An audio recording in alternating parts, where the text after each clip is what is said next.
1 दिसंबर से final test, जिस तरह से बोर्ड अपना हर तरीका का जो जैसे लगाते हैं उस तरह से मैंने 6 दिन का टेस्ट बोर्ड की तरह बना था।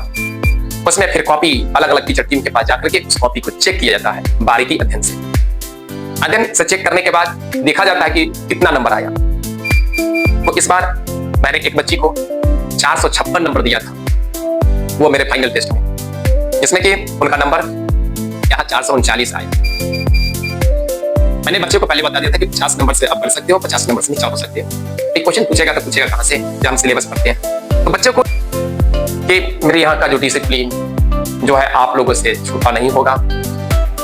इतना अच्छा डिसिप्लिन है कि यहाँ आज भी इस संस्थान में एक मोबाइल का प्रयोग नहीं किया जाता। मैं उस बच्चे से भी आपको रूबरू करवाऊंगा कि 439 नंबर जो लाए, ठीक है। जब वो एग्जाम देकर आए थे, फाइनल एग्जाम देकर आए थे, तो उनका कॉपी मेरे पास में उपलब्ध है। ये देखिए, मैं उनसे यहाँ लिखवाया था, ठीक है। और उनसे लिखवा करके मैंने उनकी डाटा को तैयार किया था। तो डाटा को तैयार करने पर क्या था, मैंने 93 नंबर दिया था। आप सामने से देख लीजिए, 93 नंबर दिया था। जो केमिस्ट्री में वहां जो बन के तैयार हुआ 90 नंबर तैयार हुआ। ऐसे करके बहुत सारे क्वेश्चंस पेपर, जैसे हिंदी में मैंने यहाँ 92 नंबर दिया, आप देखेंगे वहां इनको 88 नंबर दिया गया, ठीक है। मैंने यहाँ 92 नंबर दिया, 4 नंबर कम हुआ वहां से। इस तरह से मैंने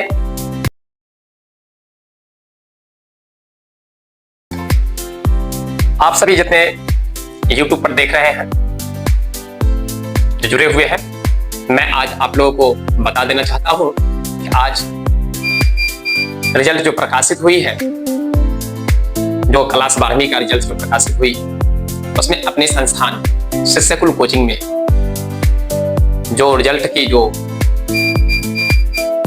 डिवीजन, जो फर्स्ट डिवीजन का जो नंबर है वो बहुत ज्यादा है।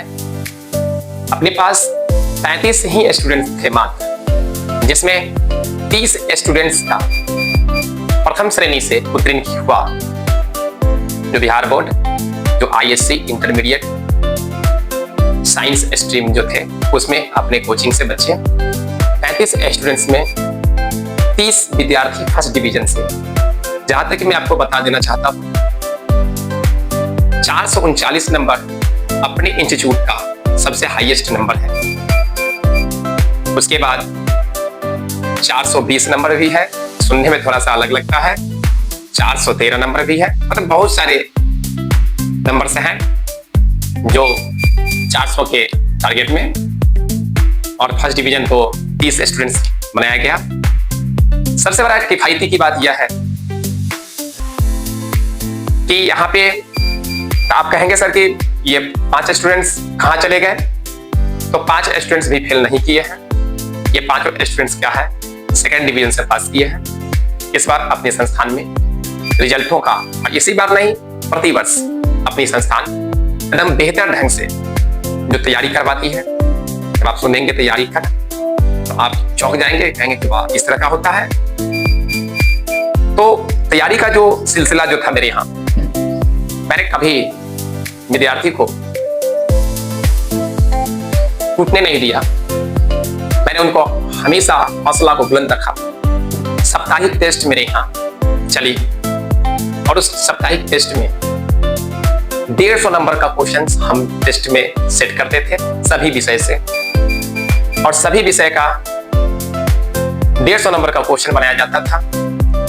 और उसमें सभी टीचर मिल करके कॉपी चेक करते थे। कॉपी चेक करने के बाद क्या होता था, 2 दिन 3 दिन के बाद कॉपी बच्चे के हाथ में मिल जाते थे, और बच्चे अपना कॉपी को देखते थे, क्वेश्चन पेपर कैसे वो लिखे, कैसे उसको लिखना चाहिए, कैसे उसको और अच्छे से उसमें जोड़ना है, क्या ऑथेंटिक जवाब है या नहीं।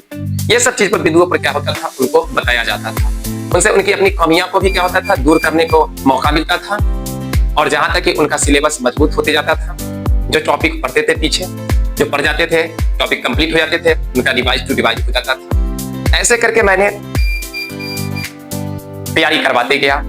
उसको मैंने ग्रुप में बांट दिया, ग्रुप डिस्कशन में। उसमें मैंने खेल ये बनाया था कि जैसे 1 जनवरी से मैंने जब स्टार्ट किया, 2 जनवरी से पढ़ाई स्टार्ट करवाया था, और जुलाई 31 जुलाई तक एक फेज बनता था, जिसमें कि आप 3 बार अगर फेल हो जाते हैं तो आप उस खेल से, चौथा बार में फेल नहीं होना है, चौथा बार अगर फेल होते तो आप उस खेल से हट जाएंगे, पीछा देंगे, लेकिन वो खेल से आप हट जाएंगे। उसके बाद वहां से 31 जुलाई के बाद 2 माह का वहां से चलता है। उसमें अगर आप 2 बार फेल हो जाते हैं तो आप खेल से क्या होगा, तीसरा बार अगर आप फेल होते हैं तो आप खेल से बाहर निकल जाएंगे। कहां से? जनवरी से लेकर के आगे तक। फिर तीसरा स्टेप में आता है कि आप उसमें एक बार भी फेल नहीं होंगे। अगर आप फेल होते हैं, यह खेल नवंबर तक चलता है, अगर आप फेल हो जाते हैं, आपका शुरू से लेकर लास्ट तक का स्टेप जो है वो खत्म हो जाएगा। तो ऐसे फाउंडेशन बनाया गया था विद्यार्थी को तैयारी कराने के लिए। आप ये बात को सुनते होंगे तो थोड़ा सा अजूब लगता होगा। और उसके बाद उनका दिसंबर में, तो उसके बाद दिसंबर में क्या होता है, नवंबर कंप्लीट हो जाता है टेस्ट। अगर उसमें जो बच्चे बच जाते हैं तो उनका इंटरव्यू, जिसे मॉक टेस्ट लिया जाता है। जब मॉक टेस्ट होते हैं, सभी विषय के टीचर अपना बैठ करके मॉक टेस्ट लेते हैं। जब वो टेस्ट में पास करते हैं तो फर्स्ट, सेकंड, थर्ड किया जाता है। तो ऐसे करके बच्चे को आगे की ओर बढ़ाया जाता है। और दूसरा, जब यह नवंबर तक कंप्लीट होता है, पूरा नवंबर, तो दिसंबर में 1 दिसंबर से फाइनल टेस्ट, जिस तरह से बोर्ड अपना हर तरीका का जो जैसे लगाते हैं, उस तरह से मैंने 6 दिन का टेस्ट बोर्ड की तरह बना था। उसमें फिर कॉपी अलग अलग टीचर टीम के पास जाकर के उस कॉपी को चेक किया जाता है बारीकी अध्ययन से। अध्ययन से चेक करने के बाद देखा जाता है कि कितना नंबर आया। तो इस बार मैंने एक बच्ची को 456 नंबर दिया था, वो मेरे फाइनल टेस्ट में, इसमें कि उनका नंबर यहाँ 439 आया। मैंने बच्चे को पहले बता दिया था कि 50 नंबर से आप बढ़ सकते हो, 50 नंबर से नीचे हो सकते हो। एक क्वेश्चन पूछेगा तो पूछेगा कहां से, जब हम सिलेबस पढ़ते हैं। तो बच्चों को इस तरह से तैयारी कराया गया कि बच्चे अपने आप को मजबूत, दृढ़ और इच्छा शक्ति से वहां जाकर के अपने एग्जाम को कवर करते हैं। आप ये सुनते होंगे तो आसान, सुनने में आसान लगता है, लेकिन कार्य करना बहुत ही टफ होता है। नवंबर के बाद दिसंबर होता है, उसके बाद बच्चे क्या होते हैं, अपने खुद से तैयारी में जुटने पड़ते हैं, क्योंकि उनको बोर्ड का एग्जाम सामने आता है। तो बच्चे कहीं पर बैठे नहीं, और बच्चे अपने लगातार अपना परीक्षण देते हैं, परीक्षा में बैठते रहे, परिश्रम करते रहे, उनको उतार चढ़ाव तो मिलते रहा, लेकिन सफर जो था 439 नंबर लाई।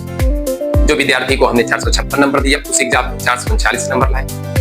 जहां तक कहा जाए कि मेरे यहाँ का जो डिसिप्लिन जो है आप लोगों से छुपा नहीं होगा।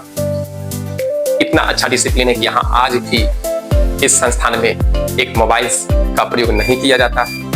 मैं उस बच्चे से भी आपको रूबरू करवाऊंगा कि 439 नंबर जो लाए, ठीक है। जब वो एग्जाम देके आए थे, फाइनल एग्जाम देके आए थे, तो उनका कॉपी मेरे पास में उपलब्ध है। ये देखिए, मैं उनसे यहाँ लिखवाया था, ठीक है।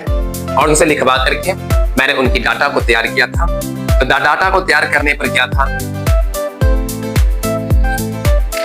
मैं जो डाटा जो तैयार किया था, उस डाटा में मैं आपको बताऊंगा तो आपको आश्चर्य लगेंगे कि मैंने यहाँ पे उस बच्ची को जब ये कॉपी को जांच किया था, शायद आपके सामने दिखाई पड़ रहा होगा ये कॉपी, आप देख रहे होंगे, ये क्वेश्चन पेपर है, ठीक है, केमिस्ट्री का है। मैंने यहाँ पर मार्केबल किया और आप देखेंगे कि इसमें कॉपी को जांच करने के बाद पुनः मैंने यहाँ लिखवाया था। बच्चे जब एग्जाम देके आए थे, अब देख लीजिए किस तरह से बच्चे के द्वारा लिखाया गया कॉपी है। आपको देखने के बाद पता चला होगा कि हाँ, कॉपी में डडार है, ठीक है। एक एक करके मैंने पेपर को लिखवाया और इसमें मैंने 93 नंबर दिया था। सामने से देख लीजिए, 93 नंबर दिया था। जो केमिस्ट्री में वहां जो बन के तैयार हुआ 90 नंबर तैयार हुआ। ऐसे करके बहुत सारे क्वेश्चंस पेपर, जैसे हिंदी में मैंने यहाँ 92 नंबर दिया। आप देखेंगे कि एक एक क्वेश्चन को बच्चे के द्वारा बनाया गया था। राइटिंग भी देखिए, इनका लिखने का तरीका भी है, सब कुछ है। वहां इनको 88 नंबर दिया गया, ठीक है। मैंने यहाँ 92 नंबर दिया, 4 नंबर कम हुआ वहां से। इस तरह से मैंने फिजिक्स में भी मैंने क्या किया, उनको 84 नंबर दिया था, वहां 87 नंबर। बायोलॉजी में 83 नंबर मैंने दिया था, वहां पे क्या है, बताइए 87 नंबर है, ठीक है। और मैंने इंग्लिश में मैंने 92 नंबर दिया था, नहीं 93 नंबर है, या 94 नंबर है। इंग्लिश का मैं दिखाता हूँ आपको, इंग्लिशों का भी दिखाता हूँ कितना नंबर मैंने दिया था। इंग्लिश का मैं दिया था, इंग्लिश का जो नंबर है